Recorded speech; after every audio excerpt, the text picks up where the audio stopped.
Progressista versus conservador define os campos opostos na política? De forma bem pobre, sim. O conservador acha que nada deve mudar? Não, não é verdade. O progressista quer mudar todo mundo? Também não é verdade. É correto ser politicamente isento? Em política, normalmente o isento também é político.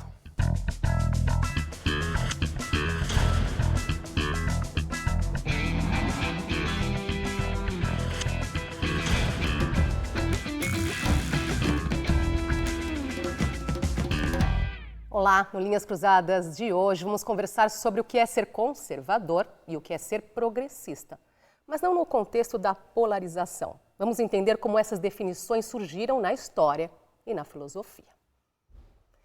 Quando é para começar, vamos pensar na Revolução Francesa, que é onde surgem, nasce esses termos esquerda, direita.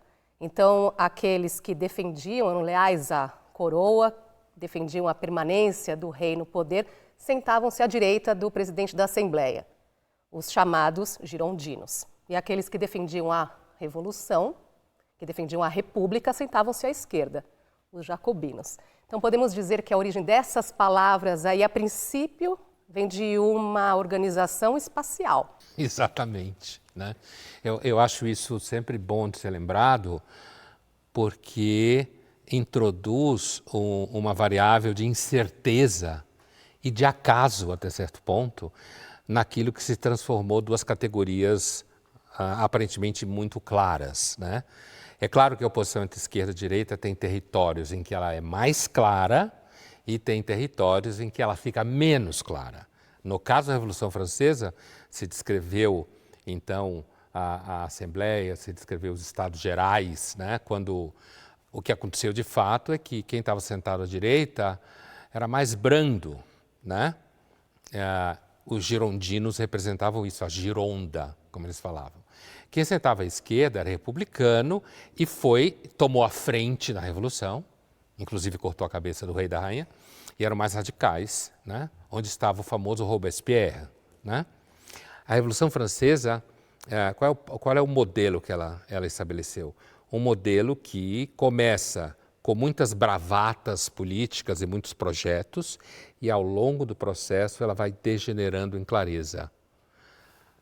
A guilhotina, por exemplo, símbolo da Revolução Francesa do primeiro momento, que eles chamavam de a viúva, A viúva, quer dizer, a guilhotina no primeiro momento, então, ela estaria a favor da esquerda, porque quem implementou foi a montanha, os jacobinos, os radicais. Mas, ao longo do processo, ela acaba cortando a cabeça do Robespierre. Quer dizer, aí ela começa, então, a servir à direita, Então, essa falta de clareza você vai perceber na Revolução Chinesa, no Camboja, na cubana, na soviética, que é a mais importante de todas. E é nesse momento também, nesse contexto da Revolução Francesa, que a política também passa a ser objeto de disputa popular, não apenas algo ligado à aristocracia, ao clero? O povo nunca tinha imaginado que ele participasse de política, No sentido de que a política era coisa de quem tem poder e o povo não tem nenhum. Tem inclusive um filme, um dos inúmeros filmes que representam o processo da Revolução Francesa, em que o Luís XVI está indo para a reunião dos Estados Gerais famosa, que antecede a Revolução Violenta enquanto tal, e aí um dos assistentes dele fala para ele assim, o povo está querendo ir porque o povo quer o poder. E aí o Luís XVI olha para ele e diz assim, mas tipo assim, quem em sã consciência quer o poder? Tipo assim, eu nasci com o poder, olha que inferno que é ter o poder.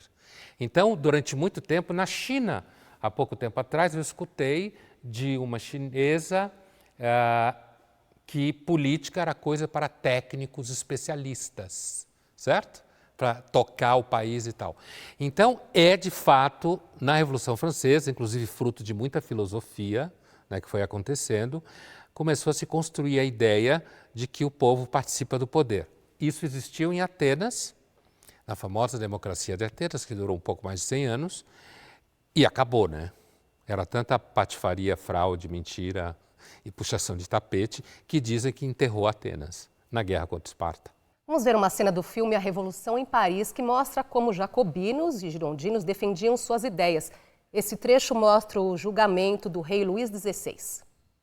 L'arbre de la liberté, a dit un ancien, croît lorsqu'il est arrosé du sang de toute espèce de tyran. La mort de Louis XVI est dans mon intime conviction le tombeau de la liberté publique et le triomphe des ennemis de ma patrie. Je vote pour le bannissement.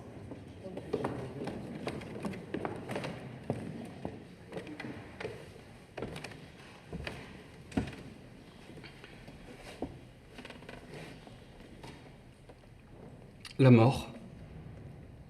Puisque Louis XVI fut l'ennemi du peuple, de sa liberté et de son bonheur, je conclus à sa mort. La peine contre les conspirateurs est la mort. Cette peine est contre mes principes.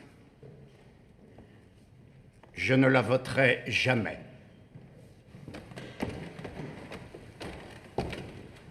Je suis convaincu que Louis est coupable. Mais sa mort, quoique juste, me paraît avoir des dangers que n'a pas sa conservation. Je vote pour la mort, mais en adhérant au sursis. O modelo aqui, é claro que o debate estava posto, é um ambiente democrático no sentido de representação, é o início da Revolução. A Revolução vai degringolar a partir daí, né? Porque nesse momento, então, eles estão discutindo se matar o rei e a rainha também significava um crime ou não, né? A gente tem que lembrar que o rei era rei porque Deus quis, certo? Então, ele não estava ali. A soberania do rei emanava de Deus, leia-se a igreja, né? Emanava de Deus, e o processo que isso representa, que é a república em construção, no começo da Revolução, é um processo em que a soberania do soberano, ou seja, o poder do soberano emana do povo. Agora, andando um pouquinho nessa história, né, esquerda, direita, como é que surge o conceito esquerda progressista, direita conservadora? Então, a ideia de progresso político é anterior à ideia de progressista, como usa o jargão, né? A ideia de conservador e essa, digamos, essa oposição, ela vai ficando claro na França, de novo, né? Porque naquele momento a expressão conservateur, né, que os franceses começam a falar e depois é usada na Inglaterra, nos Estados Unidos, em toda parte, representava aqueles que eram contra a Revolução. Agora entenda, contra a Revolução na forma que a Revolução evoluiu, inclusive, né? Então, eram defensores, por exemplo, de uma monarquia constitucional, ou eram defensores pura e simplesmente da restauração dos Bourbon, que foi a dinastia que cortaram a cabeça, né? Então, ali, quando os franceses começam a usar a expressão conservateur, significa conservar instituições do antigo regime. Agora, o debate de conservar tudo, conservar uma parte, esse debate existia, né? Conservar tudo significa ficar igualzinho. Muito poucos achavam que podia ficar igualzinho o que estava. E, ao mesmo tempo, isso se transformou em guerra, né, Andresa? Guerra. Você teve uma guerra no norte da França, na Normandia. Você teve Le Chouan, como se falava, Normandia, Bretanha, de enfrentamento do exército revolucionário. Você teve no sul da França, numa região chamada La Vendée, muito famosa, também de enfrentamento das forças revolucionárias, entendido a revolução aí já no seu momento, inclusive bonapartista, né? Não só no momento jacobino e tal. Então, ali vai se desenhando uma ideia que não era totalmente clara, mas que assim, conservador é alguém que deve pensar em mudanças com cuidado e devagar. Progressista é alguém que entende que rupturas políticas em favor de avanços políticos a partir de ideias que querem ir redefinindo a relação povo-política tem que ser feita numa velocidade maior. Perguntamos nas ruas o que as pessoas se consideram conservadoras ou progressistas e se elas beijariam uma pessoa com um posicionamento contrário ao dela. Vamos ver. Você se considera conservador ou progressista? Rapaz, progressista. Eu acho que nenhum Extremo é bom. Então, eu não sou nem tanto conservador, mas eu também não sou nem tanto progressista assim. Conservadora. Progressista. Conservadora. Progressistas. Sim, progressistas. Conservador. E se tivesse um conservador te paquerando, você ia beijar ele na boca? Depende. Se ele não viesse falar asneira pro meu lado, dá uns beijinhos nele. Pra mim, independentemente, eu não tenho preconceito nenhum, então eu acho que se você gosta da pessoa, acha ela atraente e quiser ficar com ela, não tem problema. Não, me dá uma broxada, assim, eu fico... não sei explicar, só baixa a bola. É que eu acho que pra beijar alguém, você precisa se entender com essa pessoa, sabe? Então, não rolaria pra mim. Eu acho que talvez, dependendo, dá pra rolar, sabe? Se você tivesse que beijar um progressista na boca? Beijaria. O que importa é a gente ficar feliz, né? Depende. Não sei, se o papo for bom, não sei. Beijaria. Não tem nada a ver, não. Cada um, né? Você vê, né? A menina que é tão interessante, às vezes, quando você consegue pensar um pouco e prestar atenção no jovem, sem nenhum clichê, né? Ela fala, não, para você beijar alguém na boca, você precisa ter, sei lá, o que ela disse exatamente, mas alguma coisa do tipo, você tem que se estender primeiro, não sei o quê. É absolutamente fora da realidade isso, né? As pessoas beijam outras na boca, assim, às vezes nem falou com a pessoa. Opa, né? você é progressista ou conservador? Não sabe nem o nome, nada. Simplesmente rola a situação e você vai, né? Você vê a ingenuidade, como é a ingenuidade normalmente dos jovens, né? Mas eu acho que a nossa amostragem, ela foi muito boa, assim, porque você tem pessoas conservadoras, assim, que falam, inclusive aquela que estava mexendo no celular, que fala, beijaria, né? E a conservadora, né? E você tem as duas meninas, por exemplo, que estão conversando, que inclusive falaram essa história do beijo. A outra que começa, rapaz, né? É uma expressão que é engraçada, né? Sou a nordestina, não sei se é, mas eu conheço lá do Nordeste, rapaz, né? Progressista, né? E teve aquele menino também que disse, olha, eu não sou contra, eu não gosto de nenhum extremo, inclusive ele pega todas, né? Porque ele falou, não, tanto faz, que é isso, não vou... Mas eu acho muito engraçado essa ideia que surgiu aqui no Brasil na eleição de 22, se não me engano, mais entre as pessoas de esquerda, não sei se as mulheres de esquerda, que eram a ideia de que beijar um conservador na boca daria nojo, né? Daquele momento, esse assunto, acho que estava bem pungente mesmo, né? Eu acredito que às vezes pode atrapalhar mesmo, sabe? Não é história de não beijar na boca, mas se você começa a conversar, a não ser que tenha uma química muito forte rolando, porque quando a química forte rola, as pessoas perdem a cabeça, né? Se começar a conversar no ambiente, pode ser que isso broche. Se não foi a química na frente, entende? Você perde o interesse. Existe uma direita progressista e uma esquerda conservadora? Olha, pensando em casos concretos, a gente até pode, de repente, pontuar isso. Pensando em termos de Brasil, por exemplo, eu tenho certeza que certos libertários, que são liberais radicais, que inclusive são favoráveis de coisas como aborto, que são pautas normalmente progressistas, né? Aborto, liberação de droga, tá? Pegar dois clichês assim progressistas. Você tem libertários que ao mesmo tempo estão à direita, são a favor do capitalismo, anarcocapitalista, que você pode dizer que então é alguém que está à direita, mas que comunga com certas pautas à esquerda, certo? Ao contrário, você também pode ter. Você tem, por exemplo, você pode ter políticos à esquerda, de partidos de esquerda, que às vezes podem chegar até presidente da República, que têm pautas que são consideradas conservadoras em termos de costumes, certo? Então dá para você, mas eu diria que são casos assim meio empíricos, pontuais. Se você vai para o debate amplo, às vezes as ideias parecem ficar mais claras, mas no concreto tem sim. Está mais misturado do que parece. E no próximo bloco nós vamos falar sobre duas visões da natureza humana, a restrita e a irrestrita. A gente volta já.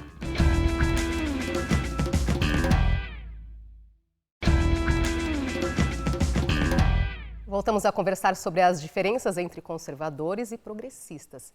O economista Thomas Sowell diz que há basicamente duas visões da natureza humana, a restrita e a irrestrita. Vamos ver o trecho de um programa produzido pela instituição Hoover em que ele explica essa teoria. And you lay out two competing ways of looking at economics and politics, really two competing ways of looking at life that go back at least 200 years, the constrained vision and the unconstrained vision. The constrained vision, I'm quoting from A Conflict of Visions, sees the evils of the world as deriving from the limited and unhappy choices available given the inherent moral and intellectual limitations of human beings, close quote. So the constrained vision understands itself as constrained by the limitations of reality itself. Yes. Is that correct? Yes. Okay. In other words, they cannot proceed as so many do, that good things happen automatically, but bad things are somebody's fault. Got it. Got it. And then to continue here, the constrained vision, again, quoting from A Conflict of Visions, for the amelioration, improvement of the human condition, the constrained vision relies on certain social processes such as moral traditions, the marketplace, or families. Right. Which brings us to the unconstrained vision. When, again, I'm quoting you, when Rousseau said that man is born free but everywhere in chains, he expressed the essence of the unconstrained vision, in which the fundamental problem is not nature or man, but institutions. Yes. Would you explain that one? Well, he has the notion that, that good things happen naturally. And if they're bad things, it's because institutions, including civilization itself, have made these bad things happen. And of course, and I think that's really the implicit assumption behind a lot of things that are said on the left today. And why in my most recent book I go to a lot of trouble to show that in nature there's nothing resembling equal opportunity. Essa obra está dizendo assim, olha, você tem dois modos de pensar o ser humano e a história do ser humano, né? Você tem um modo em que o ser humano tem recursos limitados, né? E esse unconstrained, como ele fala, a gente chama de restrito, né? Isso significa que a vida, a história da civilização e dos seres humanos depende de como as famílias operam, do marketplace, ou seja, das relações comerciais, né? Depende das instituições em geral. E não tem muito o que fazer acerca disso, porque o problema está inerente à estrutura do comportamento humano. E você tem uma outra forma de visão, essa seria a conservadora, certo? E você tem uma outra forma de visão que é a seguinte, a irrestrita, ou unconstrained, como ele fala, ele remete ao Rousseau, não é só ele que remete ao Rousseau, isso é largamente conhecido, remete ao Rousseau a ideia de que o problema são as instituições, como elas existem, porque o ser humano em si é ilimitadamente voltado ao progresso. Então, assim, as instituições em geral, que na visão restrita é tudo que a gente tem, a gente pode ir mexendo aqui e ali devagar, porque a natureza humana não é lá tão boa assim, em termos de ter todos os recursos. Do outro lado, ou seja, do lado mais à esquerda, ou do lado mais progressista, como se fala, se entende que o ser humano, deixado por si só, ele iria sempre ficar melhor. Então, basta mexer nas instituições. Agora, pensando nessa visão restrita, né, temos recursos ilimitados para fazer mudanças ligada à concepção, então, progressista. O que é de real ou utópico nessa visão? O que haveria de utópico nisso é a própria concepção de ser humano. Ela é utópica. Não a ideia de que você pode mexer nas instituições, porque isso também faz parte do pensamento restrito, da concepção de visão de mundo restrita, de natureza humana restrita, né? Não estou entrando aqui no mérito do debate de natureza humana, a gente pode fazer um programa inteiro discutindo isso, é um vespeiro filosófico, estou deixando de barato, né? Os defensores da posição irrestrita, a utopia deles está no começo, no parti pris deles, do ponto de vista que eles partem, ou seja, a natureza humana tem recursos ilimitados para mudar, progredir e tal. E a utopia também está presente na ideia de que nós descobrimos os meios para realizar isso. E chegaremos a um momento, então, muito melhor. Aí está a posição utópica. E a outra visão, a visão restrita. Temos recursos limitados. Concepção conservadora. O que há aí de real ou pessimista? Essa questão, desde o começo, quando você falou do aspecto utópico da outra, que é objeto de reflexão de autores de tradição filosófica político-conservadora, né? Como um grande filósofo do século XX inglês chamado Michael Oakeshott, né? Ele, inclusive, escreve um livro sobre isso. Nesse livro, ele vai falar que o ponto de virada, que é a posição irrestrita, que ele chama de posição à esquerda, né? Que ela dá pau à esquerda, daqui a pouco eu vou para outra, é justamente pela vaidade que ela gera no ser humano. Eu posso, eu consigo. E qual é do lado de cá? Quer dizer, qual é o problema da posição conservadora desse ponto de vista, né? Tem outros, mas eu vou citar esse porque é muito bom e muito didático. A tendência inercial. A posição conservadora, ela corre o risco, se a progressista corre o risco de ser vaidosa, a conservadora corre o risco de levar a um processo de inércia da sociedade. Por quê? Porque ela pode produzir resistências que geram mais problemas do que qualquer outra coisa a transformações sociais. E o que leva uma pessoa a ser progressista ou conservadora? São vários motivos. A gente pode pensar em traumas, tipo, você vem de uma família muito conservadora e isso gerou trauma em você. Ou o contrário, você vem de uma família que os pais eram super progressistas, porra louca, isso fez com que eles não prestassem atenção em você, certo? Fosse muito, e nunca cuidou de você. E aí pode produzir uma posição contrária, conservadora, como no caso poderia produzir no anterior, que eu citei, uma posição progressista. Então você pode ter esse tipo de situação, ou seja, são muitas variáveis em jogo. O Oakeshott, ele costuma dizer que ele usa expressões como sensibilidade conservadora, disposição conservadora, por oposição à sensibilidade progressista ou disposição progressista. A disposição conservadora, começando por essa, ela tende a ser cética, uma pessoa mais cética, né? No sentido de que ela duvida mais das ideias que aparecem diante delas. E é interessante, Andresa, porque o ceticismo, com relação à racionalidade humana, a capacidade humana de pensar, as criações humanas, historicamente, o ceticismo tende a posições conservadoras em política. Do outro lado, uma disposição ou sensibilidade mais progressista, mais de esquerda, como queira, vem de uma atitude mais ousada em relação às coisas. Por isso que o Oakeshott chama de fé. Tem mais fé em si mesmo, mais fé nas suas ideias, né? Acredita numa capacidade infinita e restrita dos seres humanos irem mexendo e melhorando as coisas. Daí, chega numa posição mais progressista. Vamos ver depoimentos de progressistas e conservadores.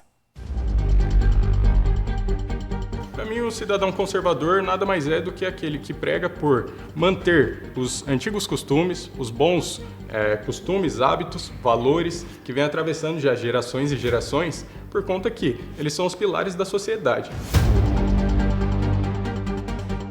Para mim, ser progressista é pensar uma outra possibilidade de futuro, diferente dessa que a gente vive agora, né? Dessa sociedade onde a gente vive numa pré-história mesmo da humanidade, né? Onde nós temos tecnologia acumulada o suficiente para resolver a maioria dos problemas da população, de fome, de acesso à educação, de saúde.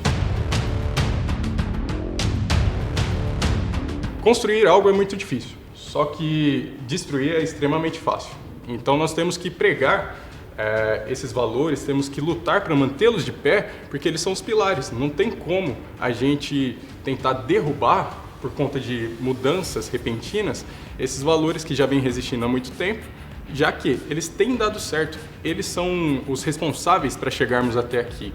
As mudanças repentinas, elas não dão certo. Mas isso não quer dizer que nós, conservadores, somos antiprogressistas. Nós entendemos, sim, que há a evolução, há a mudança, há toda uma mudança no cenário social, só que essa mudança tem que ser de maneira gradual.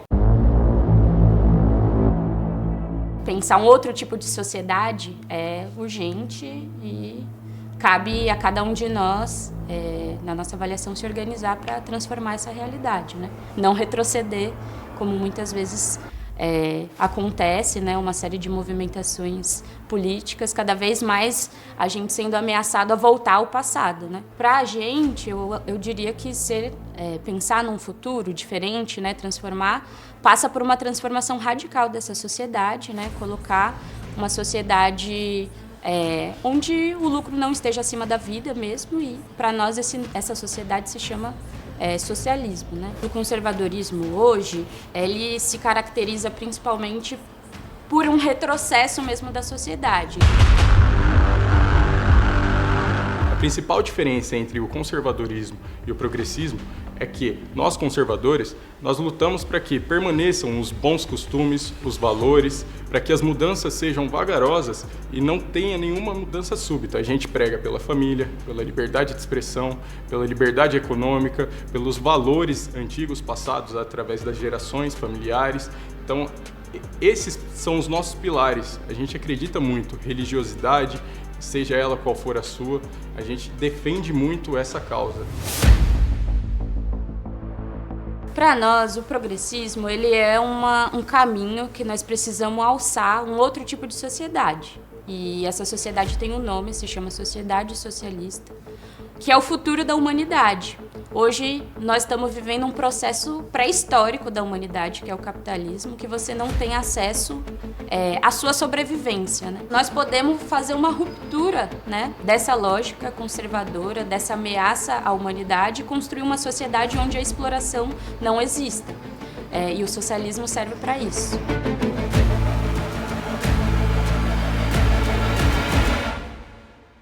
O rapaz que fala nós conservadores, né, ele dá a receita lá. Hábitos, costumes, família, crença religiosa. Por quê? Porque esses são os pilares da sociedade. Quando você pensa assim, mudança gradual no varejo. Quando você pensa assim, se você pensa, então a sociedade tem que parar aqui, vem a inércia. Que a gente estava falando, entendeu? Então para aí. Não, valores se transformam.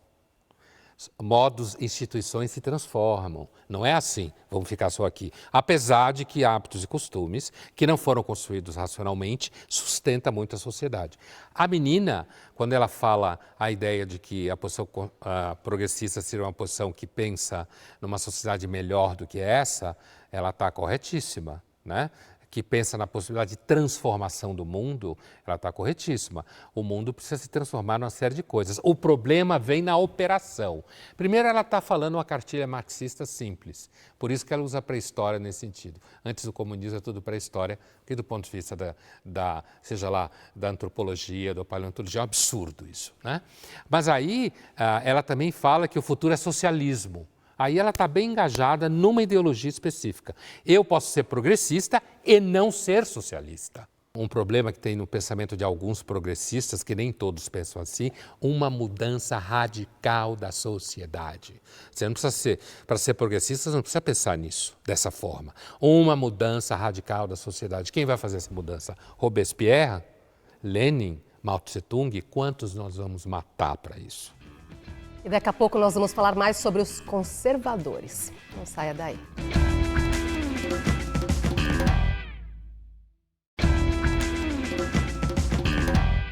Voltamos a conversar sobre as diferenças entre conservadores e progressistas. Vamos ver as perguntas que chegaram para a gente aqui pelas redes sociais. O Harry M.A. Pondé, como falar em conservadorismo e progressismo sem entrar no vespeiro da polarização? Basta estudar. Que é o que a gente está discutindo aqui, né? Por um lado, basta estudar e perceber que vai muito além disso. Por outro, há, sem dúvida, se você for tratar da empiria, como a gente diz em filosofia, observar a experiência concreta atual, em algum momento, talvez você tenha que entrar e analisar a polarização, sim, ele não deixa de ter razão. Mas depende do ponto de vista que você está abordando o tema. Você quer entendê-lo na sua origem, na sua história, ou você quer discutir ele do ponto de vista da militância? O Diego Felipe, é possível um conservador e um progressista conviverem bem na mesma casa? É quase a pergunta que a gente fez para o Povo Fala, né? Se pensar que os dois estão beijando na boca. Olha, se os dois não forem radicalmente, cada um na sua posição, né, imaginando até um casal, por exemplo, eu acho que pode até dar uma boa mistura, de repente. Né? Um é mais cuidadoso com uma certa coisa, o outro é um pouco mais ousado com outra coisa. Então, até pode dar um caldo interessante, pensando do ponto de vista de um casal. Né? Agora, dividir o apartamento, sei lá, numa república, e tem pessoas conservadoras dividindo ali, talvez se forem meio radicais, pode dar pau. O conservador vai achar que o progressista é meio vagabundo, não faz nada, só fala, e o progressista vai achar que o conservador é um puta chato, pentelho, certo? Que está o tempo inteiro só querendo obrigar todo mundo a pensar que nem ele, e vice-versa. Mas eu acho que não necessariamente, se não for radical, até vai. Participe do Linhas Cruzadas, mande sua pergunta, seu comentário para as redes sociais da TV Cultura, usando a hashtag Linhas Cruzadas. Fala um pouquinho mais dos conservadores, então, Condé. Como é que nasce um conservador no Brasil? De onde vem isso? Olha, no Brasil, a discussão fica, digamos assim, você tem outros elementos e ao mesmo tempo os mesmos elementos. Você começa, por exemplo, para esculhambar a didática, bagunçar o coreto, como se fala por aí, tomando figuras como Joaquim Nabuco. Joaquim Nabuco é um conservador, né? Historicamente visto como conservador no Brasil, e, no entanto, ele foi abolicionista. Inclusive, um famoso trecho citado do Joaquim Nabuco, em que ele teria visto um escravo negro correndo, pedindo socorro, porque estava sendo espancado e tal, e que isso teria influenciado muito na sua posição. Isso é uma citação tipicamente conservadora. Em que sentido? No sentido que foi a experiência concreta dele, de família poderosa, né? Com engenho do Nordeste, pernambucano, né? Foi a experiência concreta dele de ver o sofrimento de um ser humano naquela posição e de enxergar o absurdo que era aquilo, ou seja, ele enxergou o ser humano, não enxergou um escravo, alguém que é coisa. Né? Que isso influenciou o pensamento dele. E hoje o conservadorismo vive uma nova onda mundial. As redes sociais, elas trouxeram à tona uma gama de pessoas falando uma com a outra, se organizando, que não se sentiam representadas pela inteligência pública dos países, que normalmente tendem a ser pessoas tanto mais liberais, não necessariamente marxistas, como algumas pessoas pensam, mas um tanto liberal, principalmente em costumes, né? E elas não se tinham representadas desse ponto de vista. E isso é um fenômeno guardando-se seus problemas locais, como na Europa, por exemplo, em relação à imigração, que consideram descontrolada e perigosa em termos de costumes, institucionalidade. Aqui no Brasil, esses conservadores que irrompem são obcecados por questões como gênero, certo? Gays, trans, imaginando que isso nas escolas estão dominando todo mundo, né? Então, esse é um primeiro momento. E aí a gente vem uma pergunta que assola muita gente hoje em dia, que é a seguinte: e se grande parte da população tende a uma posição conservadora? Se você der voz a ela, né? Então, na Europa você tem gente que diz, olha, se elege gabinetes conservadores, então é contra a democracia. Mas não foi eleito pelo povo? Como é contra a democracia?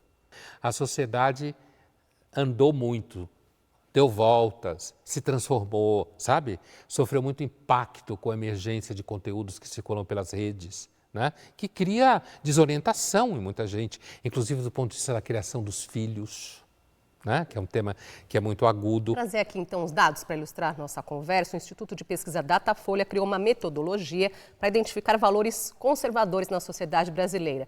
Em 2022, 83% dos brasileiros apoiaram a proibição do uso de drogas. 64% defenderam que adolescentes que cometem crimes devem ser punidos como adultos. 32% afirmaram que o aborto deveria ser proibido em todas as situações. E 79% disseram que acreditar em Deus torna as pessoas melhores. Qual a relação hoje entre o conservadorismo e a religião, Pondé? A relação entre religião e posição conservadora não é tão evidente como se pensa. No Brasil, o conservadorismo dos bolsonaristas parece colocar as duas no mesmo lugar, né? Mas, por isso que eu falei que a gente está aqui prestando um serviço de utilidade pública. Se você pegar o primeiro autor que é considerado conservador, apesar que ele não usava essa expressão e era do Partido Liberal inglês, né? Edmund Burke, jamais deve haver relação entre posição política, seja ela qual for, inclusive a conservadora, e a religião. Não necessariamente uma posição conservadora precisa ser uma posição religiosa. E não necessariamente uma posição religiosa precisa ser conservadora. A gente tem inúmeros exemplos, inclusive no Brasil, de pessoas que são profundamente religiosas e são profundamente progressistas, certo? Agora, é claro que você tem pessoas que são profundamente religiosas e têm uma visão conservadora da religião como contenção de comportamento, contenção da sociedade, né? Então, a gente tem esse aspecto também. Agora, é fundamental entender que, no caso conservador, o pensamento conservador, quando ele olha para a religião, que ele vê algo de positivo na religião, ele vê esse algo de positivo como religião é um hábito. São costumes impregnados. Portanto, deve ter seu valor, deve ter a sua função. Então, não se trata de você praticar uma visão contra a religião, porque você não sabe o que acontece se você destampar a panela. Porque, inclusive, movimentos ateus, como os soviéticos e chineses, cometeram crimes atrozes. Então, tanto ateu quanto religioso pode ser atroz. Vamos ver uma cena da série sueca Quicksand, que retrata a história de Maia, suspeita de assassinato. Skål på det. Skål. Det betyder också att du står på egna ben och att du tar dina första steg som vuxen kvinna. Vi är så stolta över den fina person du har blivit. Skål för dig. Skål. Skål. Skål. Skål. Skål. Skål.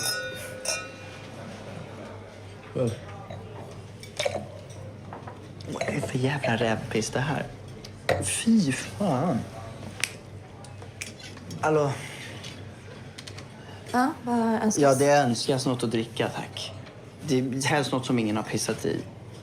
Det smakar skit. Sebastian, kom igen. Ska vi ta in en flaska champagne till? Ja, men det gör vi. Tack. Vad ska du? Men jag ska till baren. Måste göra allt själv här.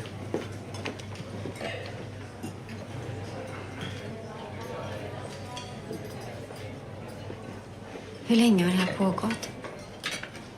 Varför har du inte sagt någonting, Maja? Vadå? Men han är ju... Han är hög. Han är ju uppenbart påverkad. Maja, hur är det med honom egentligen?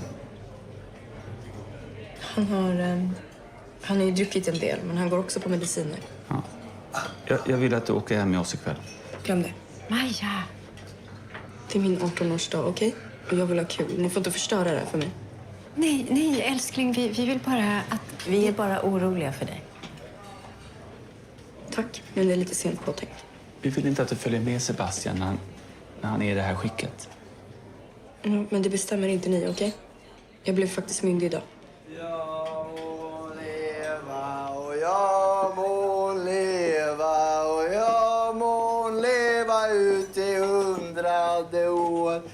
Ja, visst ska hon leva, ja, visst ska hon leva, ja, visst ska hon leva ut i 100:e år.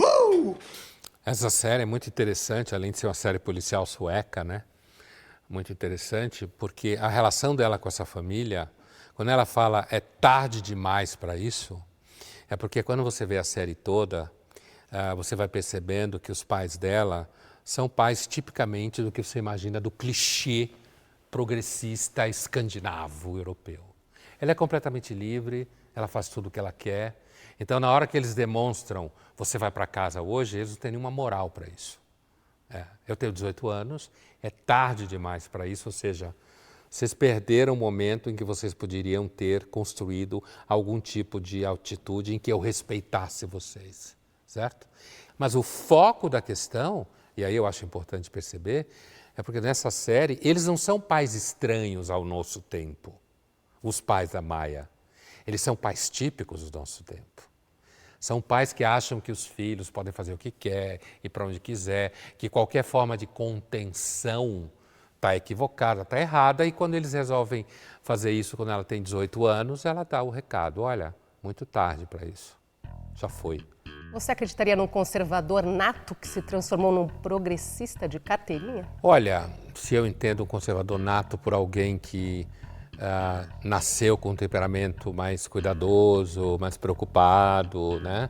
Que pode gerar uma disposição conservadora e que se transforma em progressista ao longo da vida, eu acredito, principalmente se ele sofrer muitos traumas em sendo conservador e com pessoas conservadoras. E daqui a pouco nós vamos falar mais sobre os progressistas. A gente volta já.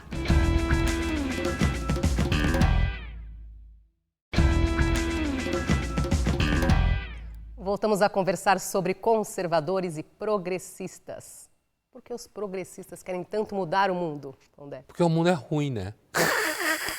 Então, quer dizer, você tem motivos suficientes para olhar a história, no geral, e dizer, não está bom, né? Então, a ideia de você, de alguma forma, querer transformar em alguma medida o mundo naquilo que é próximo a você, que normalmente é mais fácil, né?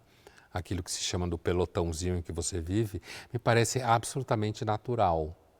Natural no sentido de razoável, né? Porque você olha a história, pensa em guerra, por exemplo. Guerra, existem vários motivos para fazer guerra. Tanto é que existem várias guerras ao longo da história, inclusive hoje em dia. Mas se você olha de perto, é tanta violência, tanta miséria, tanta baixaria, que você se pergunta, mas não é possível achar outro jeito de resolver as coisas, né? A dificuldade toda, eu penso, está entre essa intuição, que às vezes é mais uma indignação do que uma intuição, e a realização dela, esse meio aqui. Eu acho que a discussão concreta está nesse meio aqui. E no que a história nos mostrou até agora, né? Da possibilidade. Mas eu acho que o ideal progressista, no sentido mais largo da expressão, ele também tem muito a ver com certas posições de certos grupos da sociedade. A sociedade, ela não é homogênea. Dentro de uma sociedade existem sociedades. Vamos ser pós-moderno, falar no plural, né? Então isso gera todo tipo de conflito político interno dentro dessa sociedade. Mas eu acho que a posição progressista compreendida como é necessário melhorar as coisas é absolutamente razoável no seu ponto de partida. Nós já falamos como nasce um conservador no Brasil, pensando no contexto nacional, e um progressista, como nasce? Olha, se a gente pensar, por exemplo, no clichê república, né? No caso do Brasil, já na segunda metade do século XIX, né? Quase 100 anos depois da Revolução Francesa, nasce dentro de uma certa elite, banhada em ideais europeus, franceses ou ingleses principalmente, ou americanos também, já naquele momento, guiada inclusive por pressupostos positivistas, da filosofia positivista do Auguste Comte, francês, também do século XIX, que acreditava que a história marchava de momentos míticos, teológicos, impregnado de fé religiosa, passava por um momento racional em que se acreditava numa espécie de mundo metafísico de ideias perfeitas e finalmente desaguava no momento positivo, que era o momento em que o mundo deveria ser regido pela razão pura associada à ciência. Isso é muito importante para o nascimento da posição dita progressista no Brasil, inclusive o golpe ou a revolução republicana, que é visto como um momento progressista, é claro, apesar de todas as discussões associadas a isso. Então, eu acho que esse é uma razoável descrição de como nasce um progressista no Brasil, sem ter que ir no mito do Tiradentes lá longe, né? Porque aí acho que fica mais mito do que qualquer outra coisa. Rousseau influenciou também esse campo progressista, embora ele nunca tenha usado esse termo específico, progressista. O que vale mais destacar da obra dele nesse sentido? Ele não usou porque o termo não existia, inclusive, né? Mas o que vale destacar da obra dele, porque ele é visto como o pai da posição à esquerda, antes do Marx, ou a posição progressista, como se fala hoje, né? Porque o Rousseau, ele fala, né, no seu contrato social, né, ele fala de que o homem nasce livre e está preso, e eu o vejo em correntes, seja num discurso de desigualdade social, né, o problema da não existência de igualdade social, quanto na compreensão de contrato social como alguma coisa que o contrato social não está bom, como ele pensava, daquela época. Nobreza, burguesia, corrupção. O Rousseau é um autor que concebe uma transformação do contrato social baseado num processo revolucionário em que aqueles que estão fora do poder, portanto menos corrompidos, estabeleceriam uma nova assembleia que os representaria sem a nobreza e a alta burguesia. O Rousseau tinha uma concepção de ser humano em que, apesar que o ser humano estava corrompido pela propriedade privada, pela comparação, pelo egoísmo, pela tendência a desenvolver acúmulo de objetos e bens, como a gente fala hoje, apesar disso tudo, o ser humano tinha uma base que era positiva, não no sentido conto, mas positiva no sentido de boa, generosa. Então, a questão era como fazer uma educação, que ele pensou inclusive na educação, no livro Emílio, como fazer uma educação e fazer uma forma nova de política, certo? Que essa forma nova de política, de alguma forma, tirasse essa tralha toda que foi construída em cima de um ser humano que, na origem, tinha muito mais potencialidades do que o contrato social corrupto deixou ele realizar e trazer ao ato. Não é à toa que Rousseau vai ser um dos grandes gurus, apesar que ele já estava morto, da Revolução Francesa. Agora, os progressistas brigam por justiça social, né, defendem a luta de classes. Onde eles querem chegar? É possível isso e também o que há de utopia aí? Eles querem chegar no mundo melhor, né? Esse mundo melhor pode ser compreendido. Veja, a burguesia é progressista na sua origem, né? Até hoje é, mais do que se pensa. Ela é otimista com relação à lógica de mercado, ao avanço de hábitos e costumes, certo? Aliás, ela é antes dos socialistas, porque ela existe antes deles, de certa forma. Muitos podem ser progressistas hoje e lutar contra a desigualdade social e não usar a interpretação marxista da história. Portanto, não lidar com a noção de luta de classes como motor das transformações sociais. A desigualdade social é um problema concreto que está aí, né? E a desigualdade social, ela gera corrupção do Estado, ela gera corrupção da própria burguesia, ela gera miséria social em alto grau, disfuncionalidade do Estado, da educação. Portanto, a desigualdade social gera toda uma gama de problemas que, tudo bem, alguém pode dizer, olha, uma certa desigualdade social sempre existiu no mundo. É verdade. Uma certa desigualdade social emana da desigualdade e diferença entre as pessoas. É verdade, né?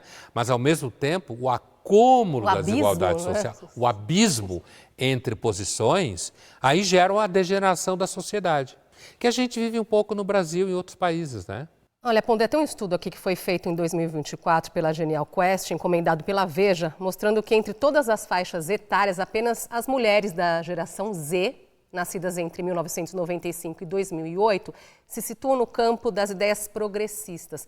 Então dá para a gente dizer aí que tem um comportamento entre as gerações, uma mudança de comportamento entre as gerações? Olha, que aparentemente a mudança, aparentemente há. A gente não sabe o quanto essa mudança é profunda, porque principalmente quando você está falando de jovens, mas não só jovens, respostas podem ser bem superficiais, né? Jovens podem dar, todo mundo, mas jovens que têm menos experiência, como a gente viu aqui na conversa sobre beijar a boca de alguém de posição oposta à sua, tendem a ser superficiais. Existe todo um clichê hoje que associa a imagem de mulheres jovens a posições progressistas. Então, uma menina que não for progressista pode ter bastante problema no seu veio, no ambiente de trabalho, de estudo, principalmente se ela estiver na humanas. Agora, ao mesmo tempo, existe uma variável importante que pode colocar meninas e mulheres jovens no campo progressista, que é a própria evolução da emancipação feminina, que é um fato concreto, né? Mulheres desenvolvendo estudo, carreira, horizonte, independência, que é um valor moderno, típico, portanto vinculado à noção de posição progressista e que é indiscutivelmente associado à condição da mulher agora no século XXI e já no XX, né?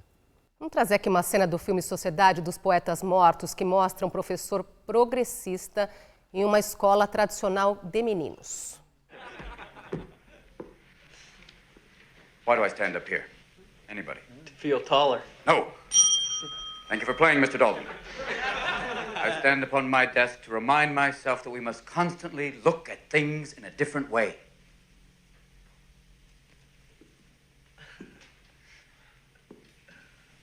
See, the world looks very different from up here. You don't believe me? Come see for yourselves. Come on. Come on.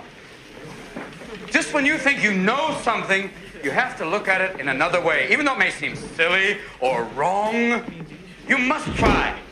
Now, when you read, don't just consider what the author thinks. Consider what you think. Boys, you must strive to find your own voice. Because the longer you wait to begin, the less likely you are to find it at all. Thoreau said most men lead lives of quiet desperation. Don't be resigned to that. Break out. Now don't just walk off the edge like lemmings. Look around you. There you go, Mr. Christie. Thank you. Yes. Dare to strike out and find new ground. Now, in addition to your essays, I would like you to compose a poem of your own, an original work.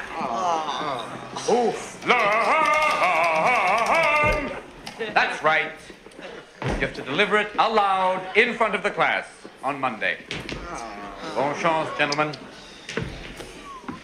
Mr. Anderson, don't think that I don't know that this assignment scares the hell out of you, you mole. Esse personagem do Robin Williams, ele é claramente um progressista romântico, né? É importante dizer isso, porque ele é um progressista romântico.